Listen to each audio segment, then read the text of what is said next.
Hello friends. हम बात करने वाले हैं नेशनल एजुकेशन पॉलिसी 2020 की, जो अभी अनाउंस की गई है। और क्या इसके महत्वपूर्ण बिंदु हैं, क्या इसके हाइलाइट्स हैं, उसकी हम लोग बात करेंगे।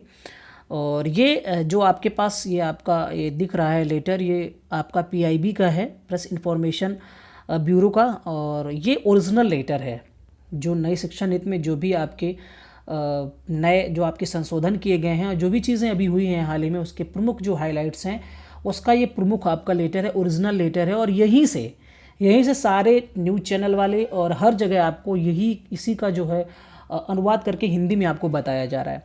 तो मुख्य जो लेटर है, ओरिजिनल लेटर, उसको हम लोग समझेंगे। और इंग्लिश में है तो हिंदी वाले भी परेशान ना हो, सारी चीज़ें मैं हिंदी में आपको बताऊंगा। और ज़्यादा कुछ नहीं, जो इंपॉर्टेंट्स आपके लिए हो सकते हैं सिर्फ उन्हीं पर चर्चा हम लोग करने वाले हैं।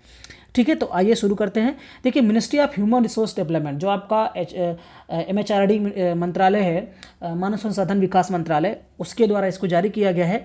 उसने ही इसको अनाउंस किया हुआ है। और आपको पता होगा कि मानव संसाधन विकास मंत्री कौन है? रमेश पोखरियाल निशंक। तो देखिए, इसकी मुख्य जो फोकस है, उसका मुख्य उद्देश्य क्या है, लक्ष्य क्या है, वो है the new policy aims to bring transformational reforms in school and higher education. अर्थात जो आपका स्कूली शिक्षा है, जो आपकी उच्च शिक्षा है, उसको पूरी तरीके से बदलना है, रिफॉर्म्स करना है। ये इस पॉलिसी का मुख्य लक्ष्य है। उसकी जो भी बेकार की चीज़ें हैं, वर्तमान को देखते हुए जिस तरीके की शिक्षा व्यवस्था की हमें आवश्यकता है, उसी तरीके से इसको रिफॉर्म किया जाएगा, ट्रांसफॉर्म किया जाएगा इसको, स्कूली शिक्षा को और उच्च शिक्षा को। ठीक है, और ये जो है आपका कैबिनेट के द्वारा इसको मंजूरी दी गई है अभी हाल ही में। तो आप देख पा रहे होंगे यहाँ पर डेट भी दी गई है, तो ये इंपॉर्टेंट है आपके लिए।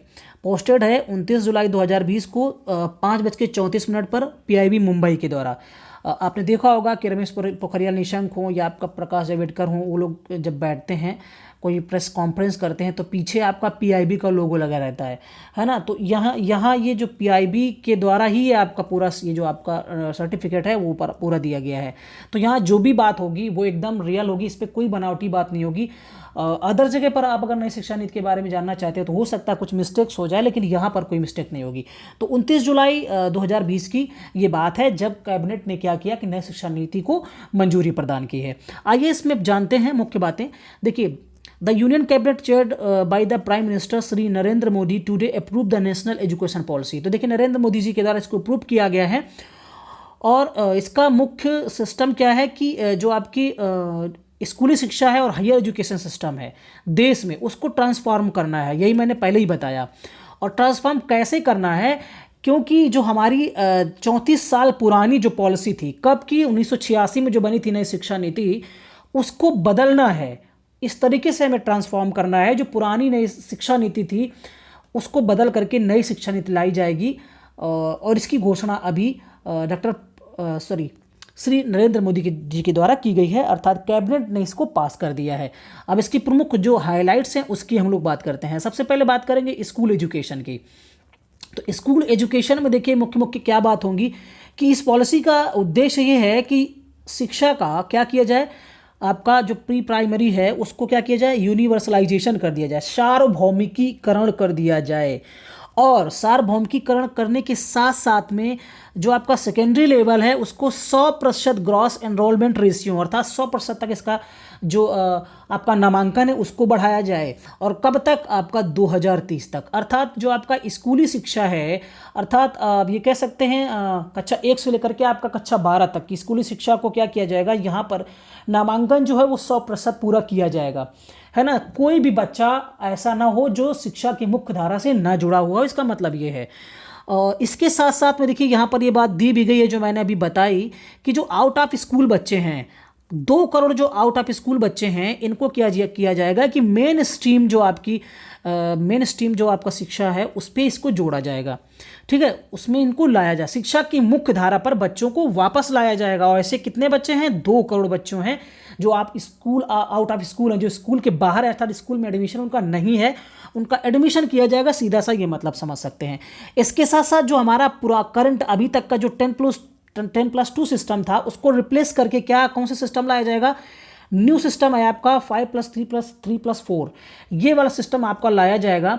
और इसका मतलब ये है कि पहला जो आपका 5 साल है वो 3 से 8 साल के बच्चों के लिए, फिर 3 साल जो बाद के हैं वो आपके 8 से 11 साल के बच्चों के लिए, फिर 3 साल आपके 11 से 14 वर्ष के बच्चों के लिए, और जो आपका 4 साल की शिक्षा है वो 14 से 18 साल के बच्चों के लिए। अर्थात बालक जो है वो 18 वर्ष के बाद वो 12वीं पास कर जाएगा, हैं। और इसी में देखिए और भी चीज़ें आपको मैं बता रहा हूँ, और भी चीज़ें दी गई हैं। This will bring the hitherto uncovered age group of 3-6 years under school curriculum. देखिए इसमें होगा क्या कि सीधा सा इसका मतलब है कि यहाँ पर देखिए जो 12 वर्ष स्कूली शिक्षा के होंगे उसमें से आपके जो 3 ईयर्स होंगे, ये 3 ईयर्स वो आपके आंगनवाड़ी या प्री स्कूली के होंगे। आप यहाँ पर देख रहे हैं जो 5 दिया गया है ना, इसमें से होगा क्या कि आपका 3 साल तक बच्चे को प्री प्राइमरी में डाला जाएगा और उसके लिए एक नया पाठ्यक्रम तैयार किया जाएगा। और जो आपकी फाउंडेशनल जो आपकी शिक्षा है उसकी शुरुआत जो है, अर्थात कक्षाई शिक्षा की शुरुआत कक्षा 1-2 से होगी। तो ये एक अलग स्तर होगा, मतलब ये अलग स्तर नहीं होगा, एक साथ होगा, लेकिन पहले 3 आपके प्री प्राइमरी के होंगे, फिर आपके फाउंडेशनल के कक्षा 1-2 होंगे। कुल मिलाकर के कितना होगा, ये आपका 5 होगा। 3 साल का फिर कौन सा कोर्स होगा, 3 साल का होगा आपका कक्षा 3, 4, 5 का। और कक्षा 3, 4, 5 का बालक कितनी उम्र की जब बात की जा रही, जब बात की जाएगी दोस्तों आपका 8 से 11 वर्ष की उम्र की, 11 से 14 उम्र की बात जब की जाएगी तो आपको उसके आएगा 6, 7, 8 तक की फाउंडेशनल क्लासेस।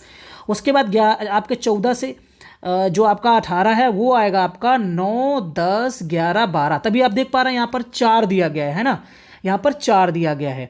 तो इस तरीके से जो आपका 10+2 सिस्टम है उसको रिप्लेस करके नया सिस्टम लाया जाएगा 5+3+3+4। ये एग्जाम की दृष्टि से भी महत्वपूर्ण एग्जाम में पूछा जा सकता है। साथ साथ में जोर दिया जाएगा किसमें, फाउंडेशनल जो आपका लिटरेसी और न्यूमेरसी है। और देखिए आपको पता है कि जो हमारी भाषा और गणित है ये 2 महत्वपूर्ण चीज़ें होती हैं और इनके बिना जीवन बेकार है। अर्थात जो बालक की भाषा है वो उसको आनी चाहिए और न्यूमेरसी आनी चाहिए, अर्थात उसको गणित के बारे में जानकारी होनी चाहिए। ये दोनों आधार विषय होते हैं, इसको फाउंडेशन क्लासेस में इन पर जोर दिया जाएगा।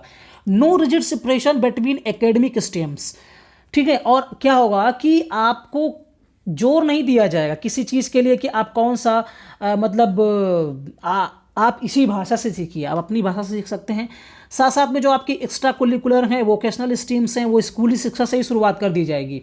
लिखा हुआ है vocational education to start from class 6, अर्थात जो आपकी व्यावसायिक शिक्षा है, रोजगार परक जो शिक्षा है वो आपका कक्षा 6 से इसकी शुरुआत कर दी जाएगी।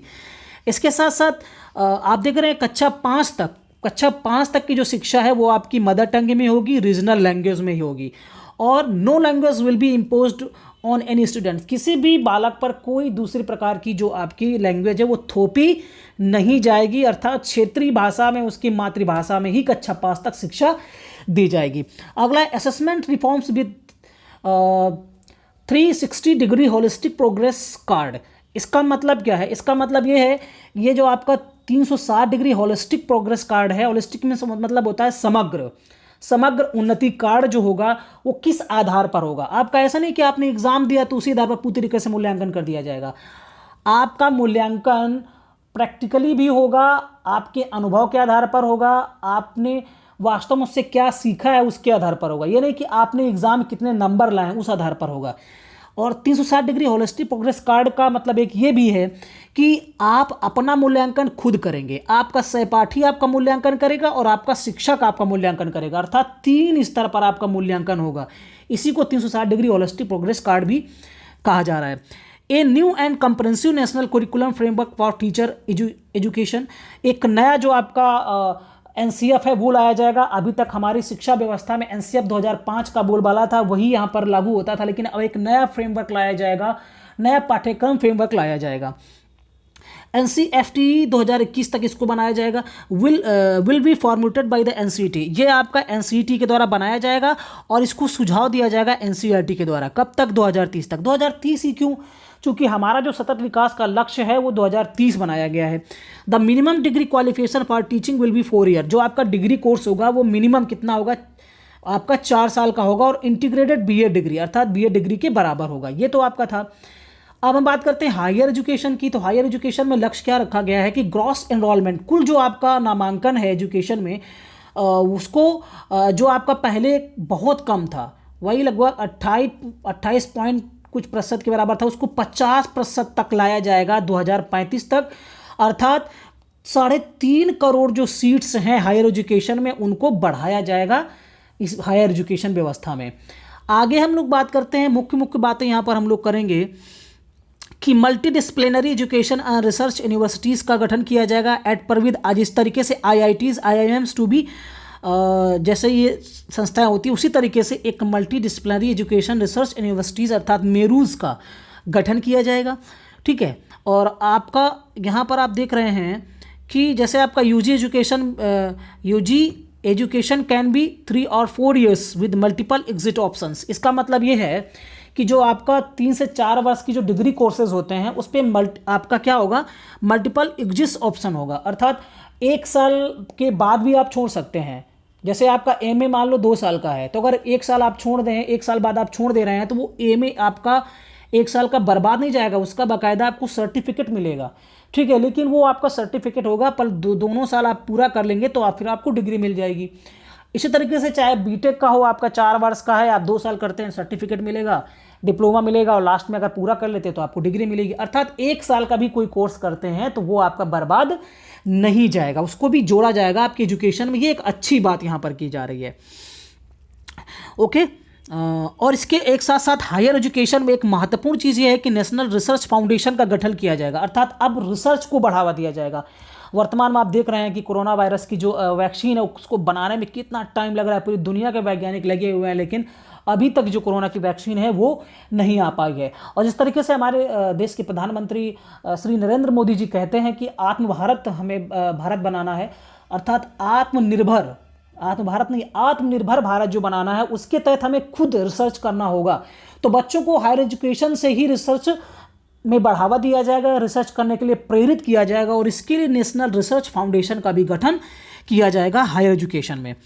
ओके, चलिए, एक देखिए यहाँ पर लिखा हुआ higher education commission of India का गठन किया जाएगा, और overarching umbrella body for entire higher education. जैसे कि आप देखते हैं UGC है, और आपका अलग अलग जो आपकी संस्थाएं हैं उनका वो नहीं होंगी, बल्कि एक संस्था बनाई जाएगी पूरे भारत में। उच्च शिक्षा में सिर्फ एक संस्था होगी जो सभी को क्या करेगी, आपको नियंत्रण में करेगी। ओके, हाँ, चलिए, इसके साथ साथ महत्वपूर्ण बिंदु की अगर बात करें तो आप देख रहे होंगे कि आपका, हाँ, ये हो गया। यहाँ पर आप देख रहे हैं कि N autonomous body the national education technology, एक NTF का गठन किया जाएगा, जो कि आपका क्या करेगा कि आपको एक ऐसा प्लेटफॉर्म प्रोवाइड करवाएगा जिसमें आप क्या करेंगे, अपने आइडियाज़ खुद दे सकते हैं, अपनी टेक्नोलॉजी खुद दे सकते हैं, और अपनी टेक्नोलॉजी से आप सीख भी सकते हैं। असेसमेंट करवाया जाएगा, प्लानिंग करवाई जाएगी, एडमिनिस्ट्रेशन भी करवाया जाएगा। नई शिक्षा नीति 2020 जोर देती है जेंडर इंक्लूजन फंड पर, आप इस पर भी जोर दिया जाएगा। स्पेशल एजुकेशन जोन्स पर भी जोर दिया जाएगा। ठीक है, न्यू पॉलिसी प्रमोट्स आपका multilingualism in both schools and higher education. जो आपका नई पॉलिसी है, ये आपका जो आपकी बहुभाषीय क्षेत्र है, अर्थात जो बहुभाषा है उसको क्या किया जाएगा, इसको प्रमोट्स किया जाएगा। अर्थात जो आप कोई भी भाषा आप सीख सकते हैं, वो चाहे आपका स्कूली शिक्षा में हो, चाहे आपका हायर एजुकेशन में हो, अन्य भाषाओं की शिक्षा भी दी जाएगी। इसका मतलब ये है national institute for Pali, Persian and Prakrit भाषाएं जो हैं उनको भी बढ़ावा दिया जाएगा। Indian institute of translation and interpretation to be set up, इसको जो सेटअप करेगी वो Indian institute of translation interpretation बनेगी। The centre and the states will work together increase public investment in education sector to reach 60% of GDP at the earliest. पहले जो आपका GDP था 4.3 के करीब GDP था, कुल GDP का हिस्सा जो, अर्थात भारत की जितनी ग्रास डोमेस्टिक प्रोडक्ट है, सकल घरेलू उत्पाद है, उसका 4.30% का बजट पहले शिक्षा के लिए लगाया जाता था। सीधा सा इसका मतलब है, लेकिन अब इसको बढ़ा करके 6% किया जाएगा। अब समझ में आया ना। चलिए, कुछ महत्वपूर्ण बिंदु यहाँ पर देख रहे हैं। अनप्रेसिडेंटेड कंसल्टेशंस, अर्थात इस नई शिक्षा नीति के लिए कौन कौन से सुझाव दिए गए और किसके द्वारा दिए गए। नई शिक्षा नीति 2020 है जो उसको फॉर्मुलेटेड किया गया था और इसके लिए सुझाव दिया गया था, और सुझाव मांगे भी गए थे, इन्वॉल्व भी किए गए थे, अर्थात कंसल्टेशन जो है वो मांगे भी गए थे, कुछ सुझाव मांगे भी गए थे। 2 लाख सजेशंस इसके लिए मांगे गए थे। 2.5 लाख ग्राम पंचायतों ने 6600 ब्लॉक से, और 6000 जो आपके अर्बन लोकल जो बॉडीज़ हैं, और 676 डिस्ट्रिक्ट्स हैं, जिले हैं, इनसे सबसे क्या किया गया था कि सुझाव मांगे गए थे नए शिक्षा की नीति में संशोधन करने के लिए, है ना। और the MHRD initiated an unprecedented collaborative inclusive the highly participatory consultation process from January 2015। ये जो पूरा प्रोसेस है वो 2015 में किया गया। इन मई 2016, अच्छा मई 2016 में क्या हुआ कि कमेटी बनती है, और ये कमेटी के जो चेयरमैन थे वो थे आपके स्वर्गीय श्री TSR सुब्रमण्यम, है ना, फॉर्मर कैबिनेट सेक्रेटरी भी रह चुके हैं ये। इन्होंने क्या किया था कि एक अपना जो सुझाव वो सबमिट किया, और इसी के आधार पर हमारा जो MHRD मंत्रालय है उसने क्या किया था कि नई जो एजुकेशन पॉलिसी, उसमें कुछ इनकी बातों को, some inputs for the draft national education policy, तो 2016 में इसको कुछ शामिल किया था नई शिक्षा नीति में। उसके बाद आपको पता है कि बाद में क्या होता है कि जून 2017 में एक कमेटी बनती है, और इस कमेटी के अध्यक्ष रहते हैं आपके के कस्तूरी रंगन, है ना। तो was constituted under the chairmanship of eminent scientist, ये आपके इसरो के साइंटिस्ट रह चुके हैं, doctor K Kasturirangan, which submitted the draft national education policy 2019 नाम से, अर्थात नई शिक्षा नीति का जो खाका है, ड्राफ्ट है, वो उन्होंने सौंपा। और किसको सौंपा? आपके MHRD मंत्रालय को। कब सौंपा? 31 मई 2019 को इन्होंने नई शिक्षा नीति से संबंधित जो सुझाव थे वो सौंपे थे किसको? आपके मानव संसाधन विकास मंत्रालय को, ठीक है। और ये इसकी वेबसाइट पे भी डाला गया था। तो ये कुछ महत्वपूर्ण बिंदु थे, ठीक है, जिसके बारे में हम लोगों ने बात की। और इसका अगर आपको ये पसंद आया होगा तो इसका PDF मैं भी आपको दे सकता हूँ डिस्क्रिप्शन में। अगर आप कमेंट्स करके इसको मांगेंगे तो इसका PDF भी मैं डाल दूंगा, तो आप वहाँ से इसको जा करके डाउनलोड कर सकते हैं। तो दोस्तों वीडियो देखने के लिए बहुत बहुत धन्यवाद।